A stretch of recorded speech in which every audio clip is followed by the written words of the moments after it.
புதுச்சேரியில் மகளிர் ஆணையத்தை கண்டித்து போராட்டத்தில் ஈடுபட முயன்றவர்களை காவல்துறையினர் தடுத்து நிறுத்தியதால் தள்ளுமுள்ளு ஏற்பட்டது.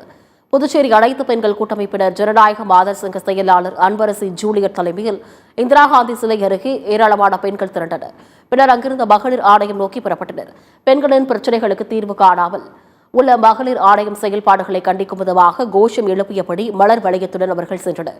அவர்களை காவல்துறையினர் தடுத்து நிறுத்தியதால் தள்ளுமுள்ளு ஏற்பட்டது. இதையடுத்து போராட்டத்தில் ஈடுபட்டவர்களை காவல்துறையினர் கைது செய்தனர். இன்னைக்கு அதிகமான பெண்கள் தான் இன்னைக்கு பாண்டிச்சேரியில நிறைய பேர் இருக்கிறாங்க. இந்தியாவிலேயே அதிகமான விதவை பெண்கள் பாண்டிச்சேரியில தான் இருக்காங்க. அதை எதிர்த்து அந்த மகளிர் ஆணையம் எந்த விதத்திலையும் இதுக்காக குரல் கொடுக்கவும் இல்லை. ஒரு மகளிர் ஆணையம் தூங்கி கொண்டிருக்கிறதுனால நாங்க மலர் வைக்க போராட்டத்தை ஆரம்பிச்சோம். போலீஸ் அராஜகம் அதிகமாகி எங்களெல்லாம் அடிச்சாங்க.